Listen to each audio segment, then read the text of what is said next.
अच्छा ये तो हो गया है, हमने देख लिया कि ऐड एमसीक्यू कैसे करते हैं ना। अभी हम देखते हैं व्यू एमसीक्यू करना होगा।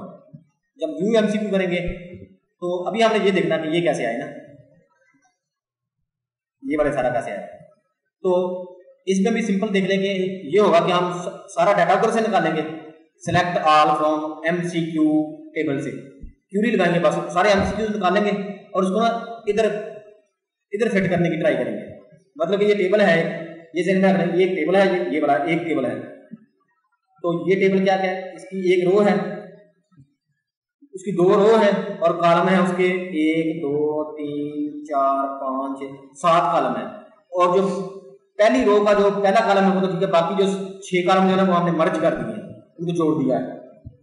तो उसके अंदर मतलब कि ये उसकी पर्सन की आईडी है 116, ये अरे है, मतलब यहाँ पे स्टेटमेंट लिखी होगी, ये उसकी जवाब है 4 सवाल पे, फिर ये करेक्ट आंसर है। और ये अगर हमने एडिट करना है और डिलीट करना है, ये इसके अगला स्टेप है।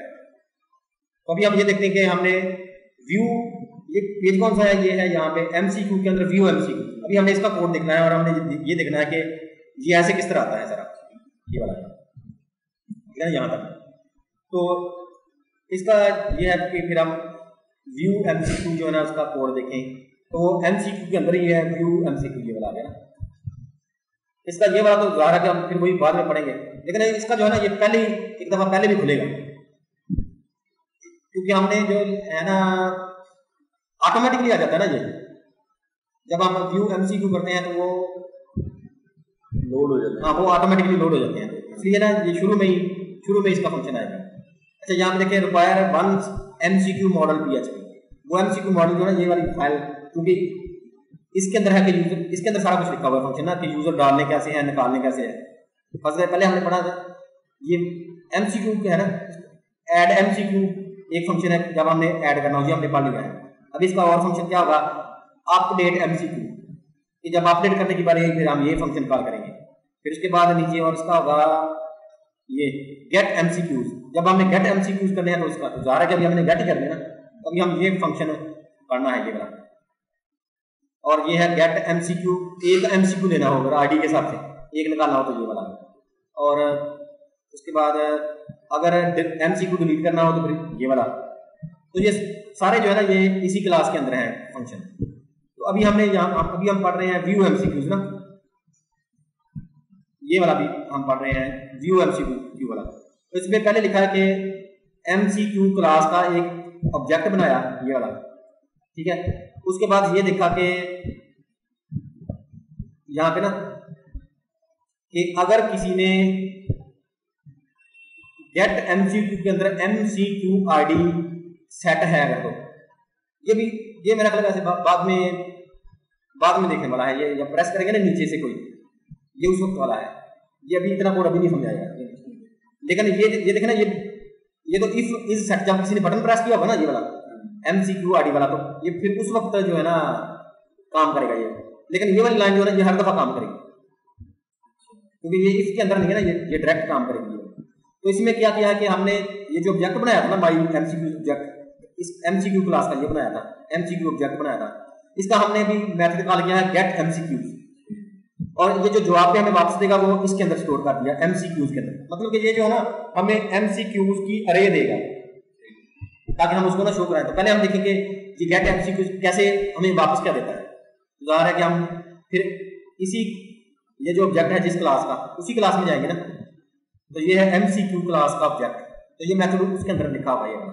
तो अभी हम जाते हैं एमसीक्यूज मॉडल जो है ना, इसके अंदर ये वाली क्लास थी, ये वाली क्लास थी ना एमसीक्यूज।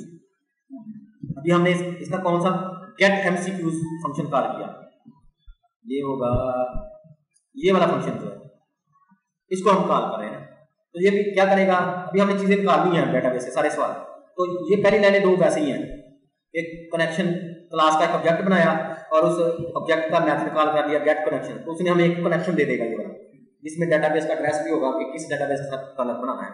फिर उसके बाद सिलेक्ट क्यूरी लिखी, सिलेक्ट स्टार फ्रॉम एमसीक्यूज, कि एमसीक्यूज में से सारे के सारे क्वेश्चन सिलेक्ट कर लो, order by MCQ ID descending, मतलब उसको तरतीब दो डिसेंडिंग में, क्योंकि हमने देखा था ना कि 16वां सवाल जो है ना वो सबसे ऊपर आ रहा है, फिर 15वां से 16वां इस तरह।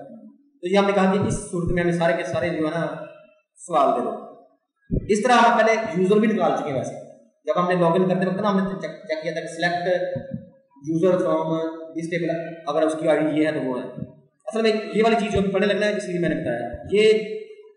ये वैसे ही है बिल्कुल। ये हर दफा जब भी हम कोई चीज सिलेक्ट करेंगे ना तो हम यही तरीका इस्तेमाल करेंगे। अभी चूंकि हमने ये तो भी स्टेटमेंट है ना, सिर्फ ये हमने सिर्फ एक स्ट्रिंग बनाई है कि आपने करना क्या है। अभी ये बनाया है कि कनेक्शन किस डेटाबेस से बनाना है, ये है कि करना क्या है। तो अभी हमने दोनों को मिलाना है ना कि चलो अभी काम भी करो जो हमने कहा है। तो MCQs एक वेरिएबल बनाया, उसको भी खाली छोड़ दिया। उसके बाद ये तरीका है डेटाबेस से चीजें पढ़ने का। हमने कहा कि इस कनेक्शन को कहा, ये वाला कनेक्शन जो बनाया था, इसको कहा कि क्यूरी चला दो।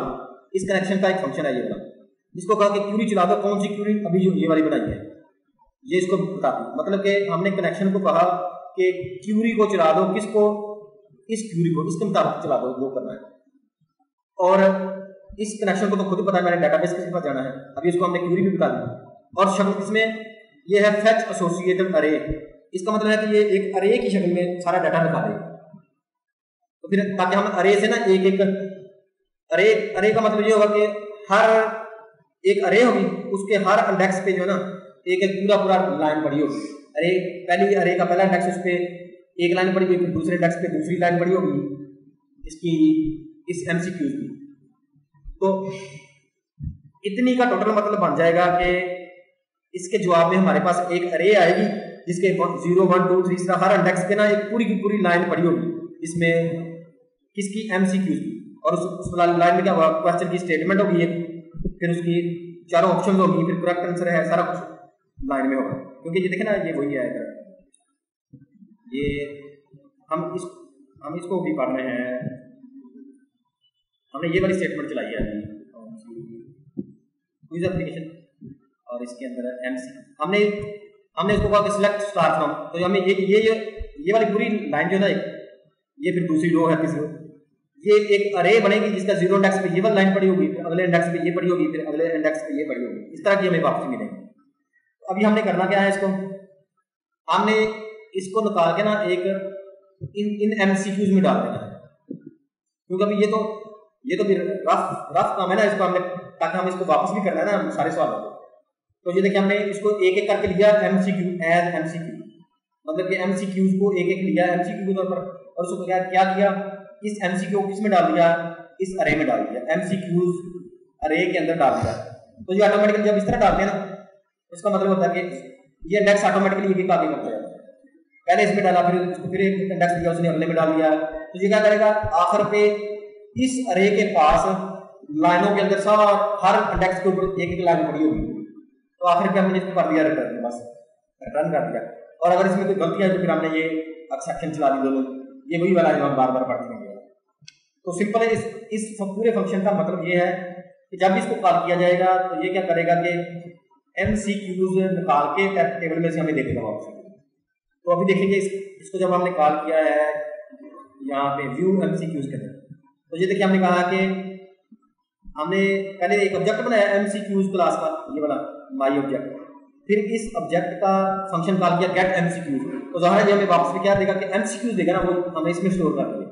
अभी हमने ये इसके अंदर सारे अरे नहीं ये अरे है, मतलब कि इसने तो अरे दी है ना हमें वापस। हाँ, इसने अरे। तो जिस ये PHP का ये फायदा होता है लैंग्वेज का कि इसको वेरिएबल को बताना नहीं पड़ता कि अरे हो स्ट्रिंग हो। देखिए हमने इसके जब भी कोई वेरिएबल डिक्लेयर करते हैं ना, हम सिर्फ $MCQs लिखते हैं। ये लूजली टाइप करते हैं इसको ना PHP लैंग्वेज इसको। लेकिन दूसरी जितनी लैंग्वेज ना हमें बताते हैं कि int ABC, लेकिन हम इसमें सिर्फ ABC $ABC लिखते हैं बस। आगे जो भी इसको मिलेगा ये वैसे ही बन जाता है। अगर इसको रे दिया जाए रे बन जाएगा, इसको इंट दिया जाए तो ये इंट बन जाएगा, ये ऑटोमेटिकली बन जाता है। अच्छा, उसके बाद हमने क्या किया कि ये वाला लाइन है शार्क इंक्लूड हेडर, वो जो हेडर डालना है ये वाला जो हेडर है ना, ये वाला हेडर पूरा डाल दिया जो उसमें डाला। अभी हमने ये वाला बना, ये देखना कि फॉर लूप डालना, एक लाइन निकालनी उधर से, उसको इस तरह फिट करना है एक टेबल में, फिर दूसरी लाइन निकालनी उसको दूसरे टेबल में, तीसरी लाइन निकालनी उसको तीसरे टेबल में फिट करना, इस तरह लूप चला के ना रिपीट करके फिट करना है। तो ये अभी हम पढ़ेंगे यहाँ पे। देखिए पहले हमने लिखा कि एक टेबल बनाओ, टेबल की सेल पैडिंग जो है ना, टेबल की सेल पैडिंग 10 पिक्सल हो। ये होता है कि सेल का आपस में फासला जो है अलाइन सेंटर में हो, टेबल सेंटर में था, वेट उसकी हो 80%, ये देखें वेट जो ना ये टेबल की यहाँ से लेकर यहाँ 80% है ये। अच्छा, उसके बाद हमने इसको कहा कि कैप्शन इसकी जो है ना वो ऊपर जो लिखा हुआ है बड़ा सा हेडिंग है। फिर हमने आगे चला दिया है, ये चेक किया कि पहले चेक करो कि एमसीक्यूज कोई वापस आ रही है या नहीं है। हमने कहा इफ इज सेट एमसीक्यूज, ये वाले जो एमसीक्यूज है ना चेक किया कि इसमें सेट हुए भी हैं कि नहीं, इसमें एक आधा आया भी है ताकि हम फिर लूप चलाए ना, वरना अगर नहीं आया तो ये इफ जो है ना इधर ही बंद हो जाएगी। तो ये इफ जो है ना यहाँ पे एंड हो रही है, ये देखें यहाँ पे एंड हो रही है, यहाँ से स्टार्ट हो रही है, ये देखें इसको सिलेक्ट किया ना तो देखें यहाँ पे खत्म हो रही है, ये वाली सॉरी ये वाली ये देखें यहाँ पे क्लिक करेंगे ना तो ये अंडरलाइन हो रही है, यहाँ पे खत्म हो गई। मतलब कि अगर तो इफ एमसीक्यू सेट, अगर इसमें कोई एमसीक्यू नहीं आएगा ना फिर ये पूरी चलेगी नहीं टेबल शेबल, फिर हम क्यों बनाएं, फिर तो कुछ भी नहीं नजर आना चाहिए ना अगर कोई सवाल नहीं है। हमने से पहले ये चेक किया कि चेक करो कि कोई सवाल भी है कि नहीं, तो अगर हुआ तो फिर ये वाला इतना चलेगा यहाँ तक, ये वाली फिर चीज चलेगी यहाँ। इसमें हमने कहा ज़ाहिर है कि अभी हमने बार बार एक चीज निकालनी है ना, तो हमने कहा कि एमसीक्यूज जितने भी हैं for each MCQs as MCQ, कि उनमें से एक एक निकालो और ये वाली लूप चला दो, हर एक के बारे में ये वाली लूप चला दो यहाँ पर। तो लूप में हमने क्या किया कि हमने उसको कहा कि पहले टेबल की रो स्टार्ट करो, एक ये टेबल की रो स्टार्ट हो रही है, ये बंद हो रही है, पहली रो है, फिर ये दूसरी रो है, दो रो है हर टेबल में, ये दूसरी रो है, और फिर किधर गया, ये है, ये तीसरी रो है, ये जो है उसकी ये तीसरी रो है, मतलब इसमें तीन रो है। ये तीन रो करती क्या है अभी देखिए, इसमें एक रो ये है, दूसरी रो ये है और तीसरी रो खाली है, ये पूरी रो जो है खाली है। और इसके कॉलम कितने हैं, 1 2 3 4 5 6 7 कॉलम ना, इन सब के कॉलम 7 जोड़ दिए, 7 के साथ आपस में जोड़ दिए ताकि ये पूरी एक लाइन नजर आए। और इसके पहला कॉलम वैसे है और बाकी 6 जोड़ के जो है ना 101 बना दिया, इसके सारे के साथ है। तो यहाँ से लेकर ना जहाँ तक 1 रो 2 रो और 3 रो, फिर 1 रो 2 रो 3 रो, हम हर लूप में ना 3 रो बनाएंगे और उनमें ये डाटा फिट करते रहेंगे। तो अभी देखिए यहाँ पे ये लिखा है कि पहली रो स्टार्ट की यहाँ से लेकर यहाँ तक, उसमें हमने क्या किया कि उसका स्टाइल जो है ना रो का, उसकी बैकग्राउंड हमने कर दी एक्वा। एक्वा होती है ग्रीन किस्म, ब्लू किस्म की, जिस तरह की ना ब्लू किस्म की ये वाली। हमने कहा कि इस रो की जो बैकग्राउंड है ना वो ब्लू कर दो, तो ये देखिए ब्लू नजर आ रही है सारी के सारी, इस रो की बैकग्राउंड ब्लू होगी। फिर हमने इसको कहा कि एक टेबल सेलेक्ट, एक जो है ना कॉलम सेलेक्ट करो टीडी टेबल डाटा, और उसके अंदर फिट क्या कर दो, इको कर दो एमसीक्यू, जो भी ये वाला एक एमसीक्यू निकाला ना उसकी एमसीक्यू आईडी जो है ना वो शो कर दो। तो अभी देखिए ये एमसीक्यू की आईडी शो हो रही है, ये वाली 16। फिर अगले में हमने कहा कि 6 कॉलम जो है उनको जोड़ दो, उनका कॉलम स्पैन 6 कर दो और उसमें स्टेटमेंट शो करो। तो अभी देखिए ये फिर दूसरी लाइन जो है ना ये वाली दूसरी लाइन है, दूसरा कॉलम जब दूसरी लाइन सॉरी आगे वाला जो है ना पहली रो का जब दूसरा कॉलम स्टार्ट हुआ ना तो उसको हमने कहा कॉलम स्पैन 6 तक जाओ, मतलब 6 कॉलम आपस में जोड़ दो, और उसके बाद उसके अंदर जो है ना इको करा दो एमसीक्यू के अंदर जो स्टेटमेंट थी ना वो शो करा दो, और उसको स्ट्रॉन्ग कर दो, मतलब बोल्ड कर दो। अभी देखिए ये बोल्ड भी नजर आ रही है, ये बोल्ड भी नजर आ रही है, और 6 जोड़ के इधर स्टेटमेंट नजर आ रहा है। फिर हम नई रो स्टार्ट करेंगे और उसके सातों कॉलम में जो है ना ये बारी बारी आंसर 1 आंसर 2 आंसर 3 इस तरह ये लिखेंगे, और करेक्ट आंसर फिर एडिट और ये 2 लिंक बनाएंगे उसका, और उससे जो लास्ट कॉलम है उसके कुछ भी लिखेंगे, उसके सिर्फ कॉलम जोड़ देंगे। तभी देखिए यही हमारा काम करो। फिर लिखा है कि आप एक नई रो स्टार्ट करो, उसका स्टाइल जो बैकग्राउंड वाइट कर दो, तो ये देखिए वाइट ही है, ये वाइट इसके स्टैक कर दिया। फिर उसके बाद क्या किया कि इसको कहा कि आपका जो पहला कॉलम है उसके अंदर 1 लिखो डॉट, और फिर आंसर 1 को शो करा दो। फिर दूसरे कॉलम के अंदर 2 खुद लिखो और ये आंसर 2 शो करा दो, फिर 3 की तरफ सारे ये शो करा दो। फिर एक अगला कॉलम जो उसमें करेक्ट आंसर लिखो, और करेक्ट आंसर कैसे लिखो कि एमसीक्यूज के अंदर जो करेक्ट आंसर था ना वो 1 2 3 4 इस तरह शो करा दो, तो वो शो करा दो। तो ये देखिए वैसे नजर आ रहे हैं, पहले हमने 1 खुद लिखा, फिर इंटीजर आंसर 1 था, फिर 2 खुद लिखा, इंटीजर आंसर 2 था, इस तरह ये सारे, और करेक्ट आंसर हमने खुद लिखा, फिर 4 उसने इको करा दिया। अभी हमें ये 2 लिंक शो कराने हैं ना, और ये दो लिंक जो है ना ये शो कराने हैं, एक एंकर टैग होता है जो HTML। तो अभी देखिए यहाँ पे ये उससे अगला कॉलम जो है उसने कहा कि लिखा हुआ ये नजर आएगा, ठीक है। और ये एंकर टैग कहाँ तक होता है, ए यहाँ से स्टार्ट हो रहा है और ये यहाँ तक है, यहाँ तक। इसमें हमें ये बताना होता है कि आपने जब आप क्लिक किया जाए तो आपने जाना कहाँ है। उसको बताया है कि आपने edit mcq.php इस पेज पे जाना है। मतलब कि जब आपने एडिट को क्लिक करेंगे ना तो इस पेज पे जाएगा एडिट MCQ पेज पे।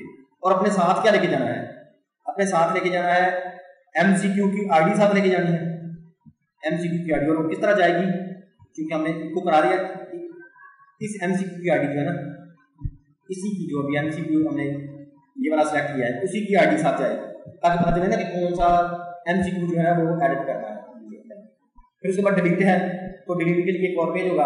हमने कहा कि आपने किस पेज पे जाना है, आपने व्यू mcqs.php मतलब कि इस पेज पे जाना है और साथ आईडी क्या लेके जानी है, MCQ ID is equal to और क्या लेके जानी है ये वाली इको MCQ ID जो इसी की MCQ ID हो। तो अभी देखेंगे हम इन पे ना चेक करते हैं कि ये कैसे।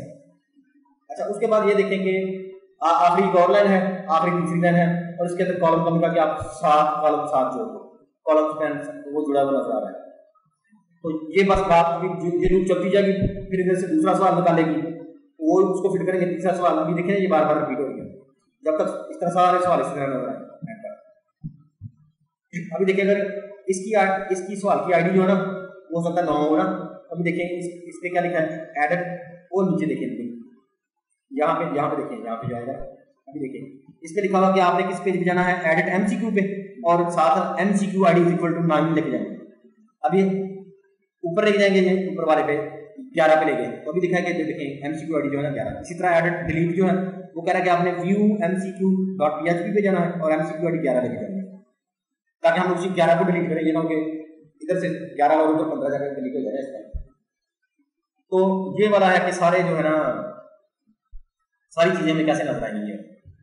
तो ये हो गया एड MCQ हमने पहले पढ़ लिया ना, अभी हमने व्यू MCQ पढ़ा है पेज। तो व्यू MCQ अगर पढ़ लिया है तो व्यू यूजर जो है ना ये देखिए बिल्कुल वैसा ही है, इसमें बल्कि थोड़ा सा आसान कोड होगा।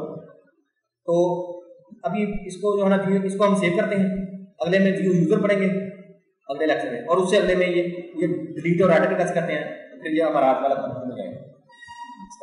अभी हम इसको कर लेते हैं सेव।